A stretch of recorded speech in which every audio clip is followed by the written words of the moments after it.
મિત્રો, સ્વાગત છે તમારું મારી યુટ્યુબ ચેનલ સનાતન ભક્તિમાં। મિત્રો, મહાશિવરાત્રિના પાવન અવસર પર ભગવાન શિવ અને પાર્વતીની પૂજા કરવી ખૂબ જ લાભદાયી છે। ભગવાન શિવ આપને બધા કષ્ટોમાંથી હરી લે છે। તો આ પાવન અવસર પર મહાશિવરાત્રિ પર કેવી રીતે પૂજા કરવી, કયા કાળ એટલે કે નિશ્ચિત કાળમાં પૂજા કરવી અને કઈ રાશિ મુજબ કયા જાતકોએ તે શિવલિંગ ઉપર શું ચડાવવું જોઈએ તેની વાત કરીએ। મહાદેવ હર, ઓમ નમઃ શિવાય। મહાશિવરાત્રિનો દિવસ ભગવાન શિવના ભક્તો માટે ખૂબ જ મહત્વપૂર્ણ હોય છે। આ પર્વ આખા દેશમાં ખૂબ શ્રદ્ધા અને ભક્તિ સાથે ઉજવાય છે। આ અવસર પર જુદા જુદા સ્થાનો પર ભવ્ય શિવજીનો વરઘોડો કાઢવામાં આવે છે, જેમાં ભક્તો ખૂબ હર્ષોલ્લાસથી ભાગ લે છે। મહાશિવરાત્રિના દિવસે શિવ અને ગૌરીની પૂજા કરવાથી દાંપત્ય જીવનમાં સુખ અને સમૃદ્ધિ આવે છે। આ દિવસે વ્રત કરવાથી અને ભોલેનાથની પૂજા અર્ચના કરવાથી કુંવારી કન્યાઓને મનપસંદ અને સુયોગ્ય જીવનસાથી મળવાનો આશીર્વાદ મળે છે। આ એ જ પાવન દિવસ છે જ્યારે ભગવાન શિવ અને માતા પાર્વતીનો વિવાહ સંપન્ન થયો હતો। આ શુભ દિવસે ભક્તો રુદ્ર અભિષેક કરીને, મહામૃત્યુંજય મંત્રનો જાપ કરીને અને શિવલિંગ પર પાણી અને બિલ્વપત્ર અર્પણ કરીને ભગવાન શિવને પ્રસન્ન કરે છે। આ તહેવાર ભક્તોને આત્મશુદ્ધિ, ધ્યાન અને શિવ ભક્તિમાં ડૂબકી લગાવવાની સુવર્ણ તક આપે છે। મહાશિવરાત્રિ નિમિત્તે દિવસભર શિવ મંદિરોમાં વિશેષ પ્રાર્થના અને પૂજાનું આયોજન કરવામાં આવે છે અને શિવ ભક્તો ઓમ નમઃ શિવાય મંત્રનો જાપ કરે છે। રાત્રે જાગતા રહીને શિવ પુરાણનો પાઠ કરવામાં આવે છે। એવું માનવામાં આવે છે કે આ દિવસે ઉપવાસ, મહાશિવરાત્રિ વ્રત રાખવાથી અને ભગવાન શિવની પૂજા કરવાથી વિશેષ ફળ મળે છે અને ભક્તોની બધી મુશ્કેલીઓ દૂર થાય છે। મહાશિવરાત્રિનો તહેવાર ભગવાન શિવની આરાધનાનો મુખ્ય દિવસ માનવામાં આવે છે, પરંતુ આ દિવસે ભગવાન ગણેશની પૂજા પણ વિશેષ ફળદાયી હોય છે। શિવરાત્રિને ચૈતન્ય નવરાત્રિ કહેવામાં આવે છે, જેમાં ગણેશજીની કોઈપણ રૂપમાં પૂજા કરવાથી તરત જ ફળ મળે છે। મહામાસના કૃષ્ણ પક્ષની ચતુર્દશીને મહાશિવરાત્રિ માનવામાં આવે છે।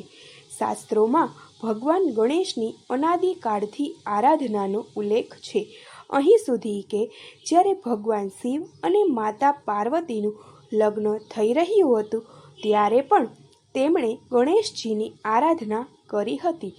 આ કારણે મહાશિવરાત્રિ પર ગણેશજીની પૂજા કરવાથી અનેક ગુણોનું પુણ્ય પ્રાપ્ત થાય છે। આ વર્ષે મહાશિવરાત્રિ ક્યારે ઉજવાશે અને ભગવાન શિવની પૂજા માટે કયો શુભ સમય રહેશે તે જાણવા માટે પંચાંગ અનુસાર તારીખ અને સમય ધ્યાનમાં રાખવો જરૂરી છે। તો ચાલો જાણીએ કે આ વખતે મહાશિવરાત્રિ ક્યારે છે અને પૂજા માટે કયો શુભ સમય રહેશે। મહાશિવરાત્રિની તારીખ 26 ફેબ્રુઆરી 2025 બુધવાર। ચતુર્દશી તારીખ ચાલુ થાય છે 26 ફેબ્રુઆરી 2025ની સવારે 11:11 ઉપર। ચતુર્દશી તારીખ પૂરી થાય છે 27 ફેબ્રુઆરી 2025ની સવારે 8:57 સુધી। નિશિથકાળ પૂજા મુહૂર્ત રાત્રે 12:08 થી રાત્રે 12:58 સુધી છે। મિત્રો, હવે આપણે મહાશિવરાત્રિ ઉપર ભગવાન શિવની પૂજા કેવી રીતે કરવી। મહાશિવરાત્રિ ઉપર ભક્તોએ સવારે ઉઠીને સ્નાન કરો અને ભગવાન શિવની સામે વ્રતનો સંકલ્પ કરો। સૌથી પહેલાં પૂજા માટે એક ચોકીની સ્થાપના કરો અને એની ઉપર પીળા કે લાલ કલરનું કપડું પાથરો। આની ઉપર થોડા ભાત રાખો અને પછી ભગવાન શિવની મૂર્તિ રાખો। હવે એક મુઠ્ઠી કે તાંબાના કળશમાં થોડું ગંગાજળ ભેળવીને પછી એમાં સોપારી, સિક્કો કે હળદરની ગાંઠ નાખો। એના પછી શિવજીની સામે દીવો સળગાવો અને એક નાના શિવલિંગની સ્થાપના કરો. હવે શિવલિંગનું પાણી અને એના પછી દૂધ છતાં પંચામૃતથી અભિષેક કરો. એ પછી શિવલિંગને સ્વચ્છ કરીને એની ઉપર બિલપત્ર, ધતુરો અને ફળ ફૂલ વગેરે ચઢાવો. હવે શિવકથા વાંચો અને કપૂરથી ભગવાન શિવની આરતી કરો. એની સાથે પ્રસાદ ચઢાવો. છેલ્લે ભગવાન શિવ પાસેથી મનોકામના માટે પ્રાર્થના કરો.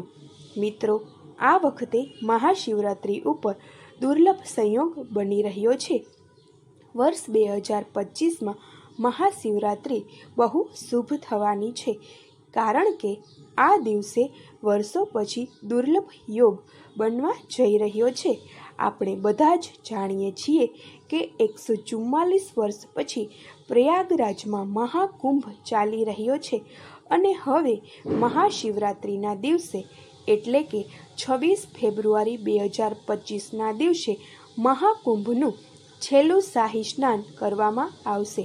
જણાવી દઈએ કે પ્રયાગરાજમાં મહાકુંભ અને મહાશિવરાત્રિ ઉપર શાહી સ્નાનનો સંયોગ વર્ષો પછી બની રહ્યો છે, એટલે આ દિવસનું મહત્ત્વ ઘણું વધારે છે. મહાશિવરાત્રિ એ ભગવાન શિવ અને માતા પાર્વતીને સમર્પિત દિવસ પવિત્ર હિન્દુ તહેવાર છે. આ દિવસે ભગવાન શિવના ભક્તો વિધિ વિધાનથી ભગવાન શિવની પૂજા કરે છે. મહાશિવરાત્રિ પર દેશભરના શિવ મંદિરોમાં ભક્તોની ભારે ભીડ જામે છે. જો મહાશિવરાત્રિના ધાર્મિક મહત્ત્વની વાત કરીએ તો આ તહેવાર સાથે ઘણી માન્યતાઓ જોડાયેલી છે, જેમાંથી એક એ છે કે મહાશિવરાત્રિ પર ભગવાન શિવ પ્રથમ વખત શિવલિંગના રૂપમાં પ્રગટ થયા હતા. બીજી માન્યતા મુજબ મહાદેવ અને દેવી પાર્વતીના લગ્ન મહાશિવરાત્રિની રાતે થયા હતા. આધ્યાત્મિક રીતે મહાશિવરાત્રિ પર શિવની ઉપાસના કરવાથી ભક્તોના જીવનમાં આધ્યાત્મિક ઉર્જાનો સંચાર થાય છે. એવું કહેવાય છે કે જે ભક્તો મહાશિવરાત્રિના દિવસે સાચા મનથી શિવની પૂજા કરે છે અને ઉપવાસ કરે છે, તેમની બધી મનોકામનાઓ પૂર્ણ થાય છે. આ વ્રતના પ્રભાવથી વિવાહિત લોકોને સુખ અને સૌભાગ્ય મળે છે. તે જ સમયે જેઓ અપરિણીત છે તેમના જલ્દી લગ્ન થવાની સંભાવના છે. પરિવારમાં પણ સુખ સમૃદ્ધિ આવે છે અને આશીર્વાદ હંમેશા બની રહે છે. હિન્દુ ધર્મના બધા જ દેવી દેવતાઓમાં મહાદેવને સૌથી જલ્દી પ્રસન્ન થવાવાળા ભગવાન કહેવામાં આવે છે.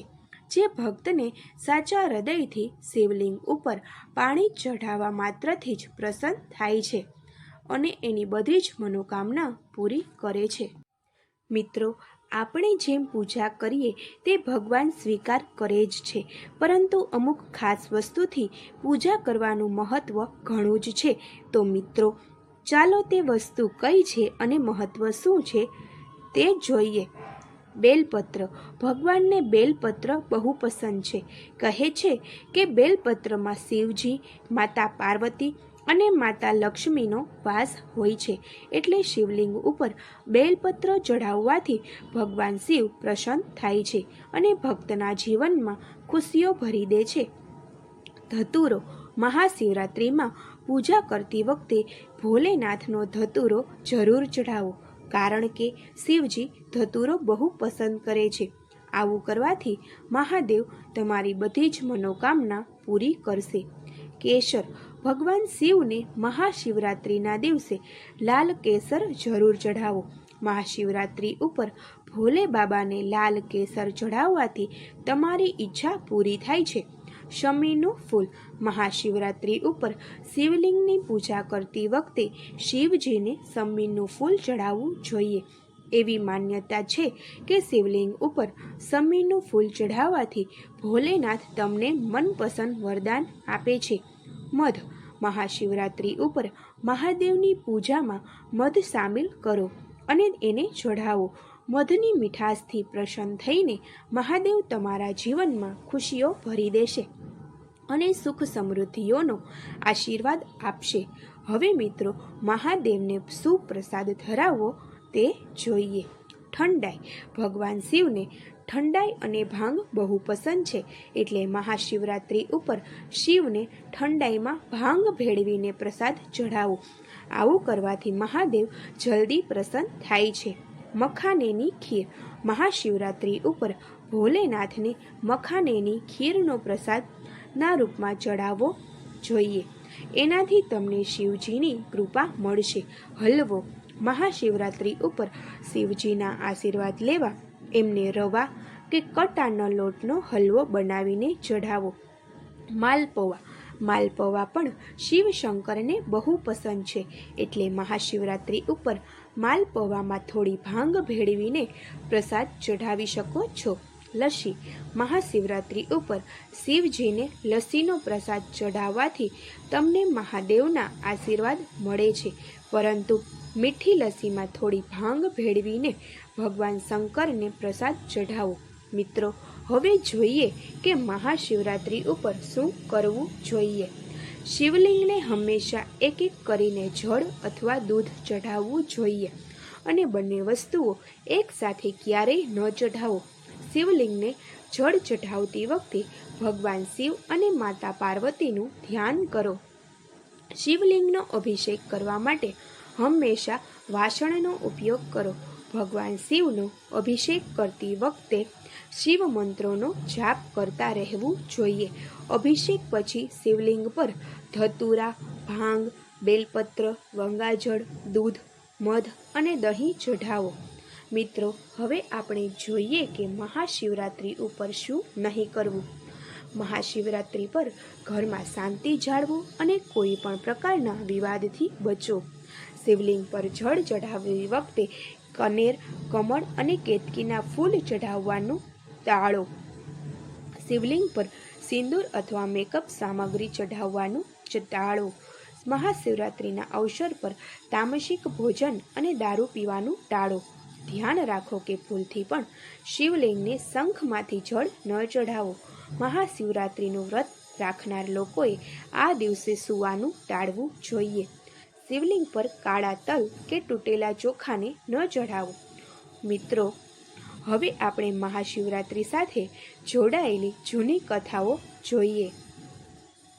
ધર્મગ્રંથમાં દેવામાં આવેલ કથા મુજબ એકવાર ફાલ્ગુન મહિનાના કૃષ્ણ પક્ષની ચતુર્દશી તારીખ ઉપર નિષાદરાજ પોતાના કૂતરા સાથે શિકાર માટે નીકળે છે, પરંતુ એ નિરાશ હતા, કારણ કે એ દિવસે કોઈ શિકાર નહીં મળ્યો હતો.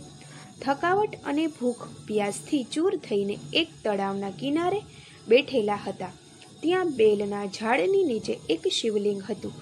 નિષાદરાજે પોતાના શરીરને થોડો આરામ આપવા માટે થોડા બેલપત્ર તોડીને શિવલિંગ ઉપર પડી ગયા.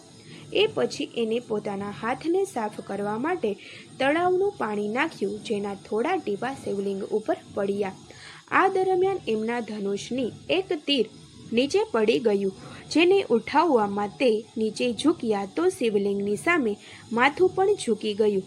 આ રીતે નિષાદરાજ અજાણ્યામાં શિવરાત્રિ ઉપર શિવ પૂજાને પૂરી કરી લીધી. જે મૃત્યુ પછી નિષાદરાજને યમરાજ લેવા માટે આવ્યા તો શિવગણોને એના મૃત્યુની રક્ષા કરી અને એને ભગાવી દીધા. મહાશિવરાત્રિ ઉપર શિવ પૂજાના નિષાદરાજને શુભ ફળ મળ્યું, અને ત્યારથી શિવરાત્રિ ઉપર શિવ પૂજા કરવામાં આવે છે.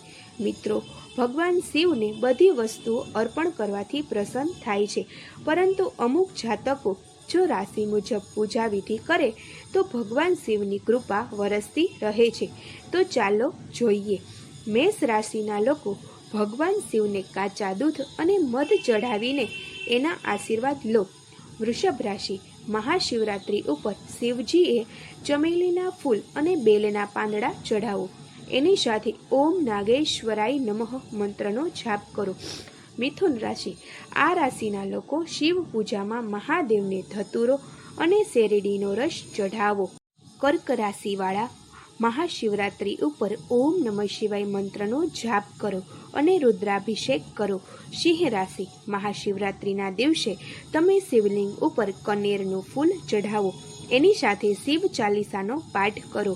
કન્યા રાશિના લોકો મહાશિવરાત્રિ ઉપર શિવશંકરની કૃપા મેળવવા માટે બેલપત્ર ચડાવવાની સાથે સાથે પંચાશીર ચઢાવો. તુલા રાશિ, તમે મહાશિવરાત્રિના દિવસે ભોલે બાબાને દહીં, ઘી અને મધની સાથે કેસર ચઢાવો. વૃષભ રાશિ, મહાશિવરાત્રિ પર રુદ્ર કષ્ટકમનો જાપ કરો. ધનુ રાશિના લોકો આ દિવસે શિવ પંચાક્ષર સ્ત્રોત અને શિવ કષ્ટમનો પાઠ કરો. મકર રાશિ, શિવજીના આશીર્વાદ મેળવવા માટે તમે શિવલિંગ ઉપર તિલનું તેલ કે બેલપત્ર ચઢાવો.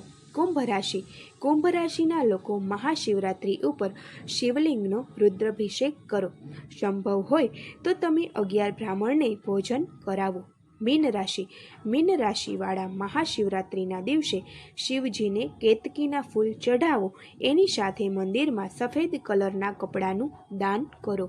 મિત્રો, તો મહાશિવરાત્રિના પાવન અવસર પર આ બધું કરવાની સાથે શિવ ચાલીસા, શિવ કષ્ટમ, શિવ રુદ્રાભિષેક અને શિવ ભગવાનના નામનો જાપ કરો અથવા શિવ અષ્ટોત્તર નામાવલી કે શિવના 1008 નામનો પણ જાપ કરવાથી અને શિવનો મહામૃત્યુંજય મંત્રના જાપ કરવાથી પણ ભગવાન શિવ જરૂર પ્રસન્ન થાય છે.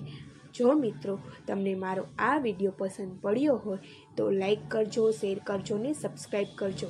ઓમ નમઃ શિવાય. મહાદેવ હર.